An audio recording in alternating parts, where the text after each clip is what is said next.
Okay, what's up guys? So in this video we are going to talk about the 5 highest impact strategies for personal performance and what I learned working with a $65,000 a year high performance coach. So in 2021 I became a personal mentee of the leading Dutch high performance coach Roberto Milan, who is the coach behind some of the country's most ambitious celebrities, Olympic champions and CEOs. What he taught me has allowed me to quickly overcome limiting aspects of myself, go from working on my business and myself very little to working on these areas nearly non-stop. I was able to be past addictions, and I was also able to go from being a complete introvert to building genuine relationships with very incredible and high achieving people. It's safe to say that this stuff works, but although I learned a ton, I brought it back to these 4 key things that we're going to talk about in this video. First thing is the pain-pleasure principle. So you can believe in the idea of manifestation on a quantum physical level or not, it doesn't really matter.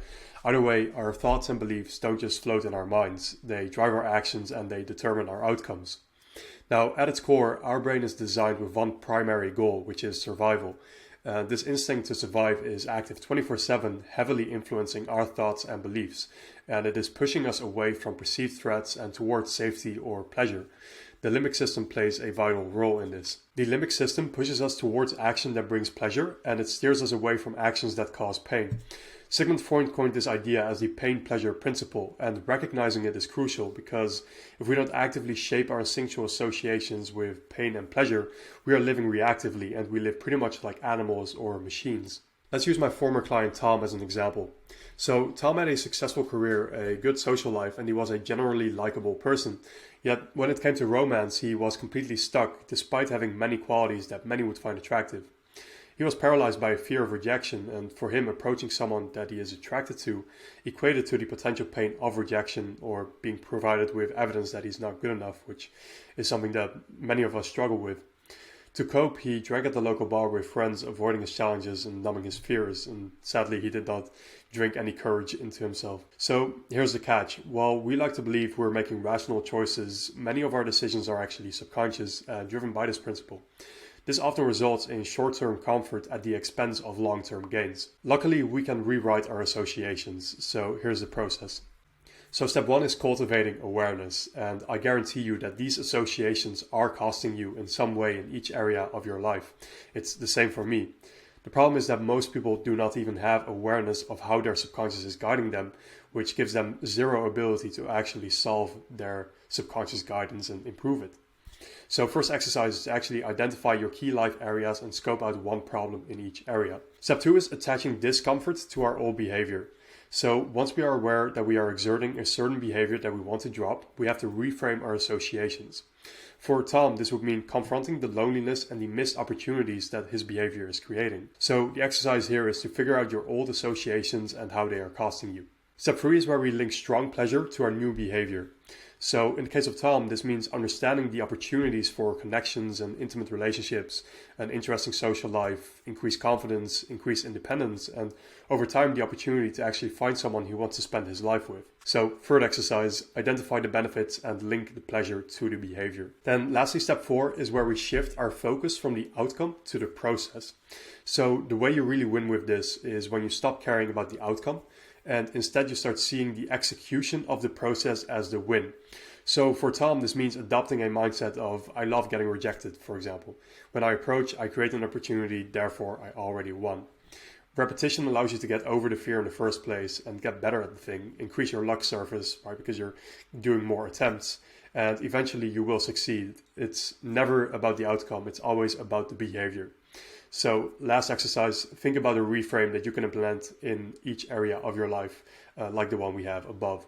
Second key takeaway are the concepts of hell, paradise, and default future. So these are huge tools for actually identifying the pain and pleasure associations that are present in your life, as well as just having way more motivation and discipline on the day-to-day because you know where you're going and you know where you don't want to go. So your hell is a situation you don't want to end up in no matter what. Many people are already doing some type of positive visualization, especially if you're an entrepreneur, you're into high performance and into general personal growth. But another equally powerful tool is negative visualization and working on seeing what situation you don't want to get up in. And especially if you don't really know where you want to go, knowing where you don't want to go is quite easy, and that can be a huge driver. Then next is the default future, which is the situation you will end up in if you continue the same behavior you have been exerting over recent months or years, depending on how constant that has been. This gives you a good idea whether or not the behavior that you are exerting over a long period of time is actually congruent with your results and with your goals. Lastly is the paradise. So paradise is the situation you want to create, and it is your perfect life. And this can also be a very powerful tool, because if you are clear about this, it is very easy to also start to create that on a daily basis and start to behave like that person would behave. So you want to get very, very clear on these, make them visual and repeat them to yourself often. And then once you have clarity on these, here are some additional tools. First up is the list of great. So we kind of hinted on this just now, but it's basically a list of the actions that you would have to take on a daily basis to become the person that you need to be and achieve what you want to achieve. How would the person act that is in the position that you want to be in? And then simply exert that behavior more and more as it becomes you. Another great concept which is similar to this is the concept of your villain. So imagine there's a version of you that does exactly what he or she is supposed to do at any given moment. What would that person look like? How would that person walk? How would that person make decisions? What would that person do or not do that you are doing? This has to be 20 plus points, 25 plus points at least. And next, all you have to do is compare it to that person, keep that person in the back of your mind, and compete with that person. Next is the list of hate. So this might be too dark for some people, but make a list of every single person who doubts you or wrongs you. And if you're not acting in line with your list of great or your villain, you are literally proving them right. Last one is the board of advisors. So make a list of every single person that you look up to and everyone that is counting on you. And if they would actually be watching your actions 24/7, what actions would you take? I don't actually recommend you to implement all of this all at once, because it just becomes some visualization nonsense where the point of the work is always to do more of the actual work. But if you're struggling with motivation and being disciplined throughout the day, then these are some very valuable tools that I found with myself and with clients. Next up is crafting your core identity. So deep within us lies the essence of our self-worth, which is our core identity. It is the root belief of who or what we think we truly are. And this perception of ourselves is what guides our thoughts and decisions more than anything else. Reinforce a strong core identity and things automatically will fall in place for you.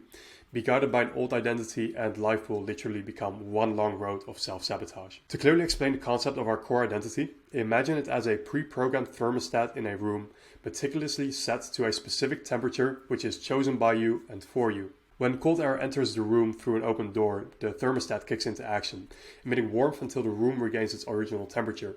Then, on the other hand, if a heat wave strikes and the room gets hotter and hotter, the thermostat will cool the room down back to the original temperature. An efficient thermostat will never deviate much from its original set point. Drawing parallels in this, the room represents your life, the preset temperature symbolizes your core identity, and the thermostat is you. Look at it this way: if you have set your own temperature to 21 degrees regarding money, success, fitness, love, whatever, then it doesn't matter what happens in your life, the pre-programmed temperature will always kick in and take it back to where you were before. If your life improves so much that it steeps ahead of your core identity, then eventually the air conditioning will kick in unconsciously and you will cool down your success until you're back at normal. It will seem like outside circumstances made this happen, but in reality you cooled down your life until it is once again aligned with your deepest belief and self-image. And think about this, because this has probably happened to you multiple times in your life. It definitely has for me. The opposite is also true though. If your life keeps derailing and you start to get into serious problems, then the heater will kick in and the temperature in your life will rise until it is back at the pre-programmed temperature. Now, lesser times in which you experience more stress, maybe more lack, more setbacks, will always alternate themselves with better times where things are going smoothly. But it's worth noting that life isn't a play of external forces. As long as you keep control over your thermostat and you keep bumping up those numbers, no external condition can permanently shift your set temperature. So if our core identity does not align with our goals currently, then how can we change this? Well, there's 5 ways. The first up is leveraging associations. So we want to surround ourselves with people who radiate higher core temperatures than ours.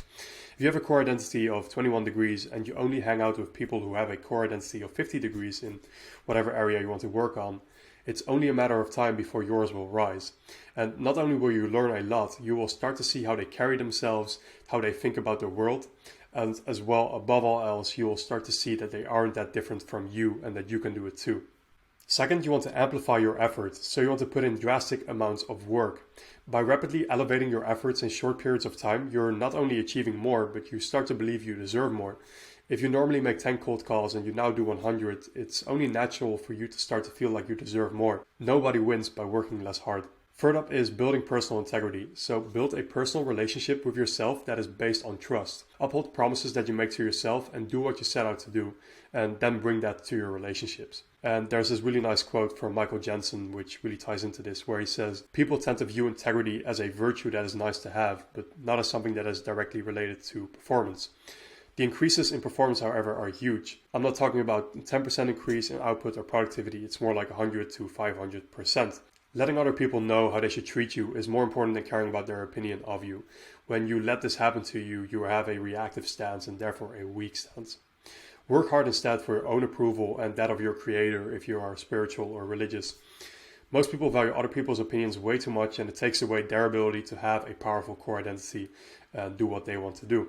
Fourth is to assume responsibility. So it's essential that you take responsibility for every single area of your life. Everything that you like and everything that you do not like.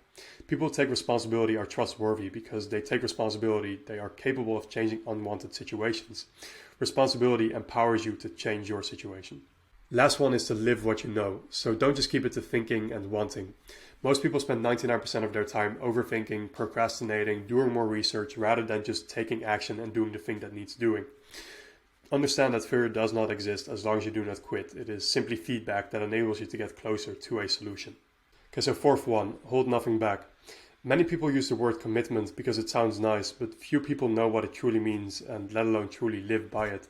And I got this definition from Roberta 2 years ago, and I'm still discovering better ways to be more committed on a daily basis. So definitely is a spectrum as well. The opposite of commitment is involvement, and people generally feel involved with many things and they think that is sufficient. For example, there are many cases where involvement is seeable in marriage. They eat together at the dinner table, but they're in actuality more focused on their phones than with each other. What is lacking is a true commitment toward each other and their relationship. Commitment is a true game changer. It makes us go from amateur to pro, from good to great, from high potential to high performer. It is best defined as follows. Doing or not doing everything possible to achieve the desired result, no matter the circumstance, and not stopping before the desired result is achieved, even if the motivated attitude in which the decision was made is no longer present. Without commitment, we are worried about the opinions of others and losing face, but when we are committed, the opinions of others leave us unbothered. The only thing that matters in that situation is the end result, and everything else just becomes irrelevant. Okay, so last one is treat your body like a temple, which is a bonus one. We are psychosomatic creatures, and the body and the mind are closely intertwined. For you to truly perform at your best cognitively, a huge part of that will be to get your body on point. This means optimizing your nutrition, your sleep, your circadian rhythm, your grounding, supplementation, biomarkers, exercise, mobility, working environment, and specifically your hormones, because especially as a man, those are very, very impactful. To get more tools for that, you have to check out my other resources. So I hope that helps. If you want to optimize your clarity, your focus, your energy, and build a high-performing, jacked body, then be sure to book a call with us. Other than that, there's a lot of other free resources that I will link in the description. And I appreciate you watching, and I wish you a good day. Bye-bye.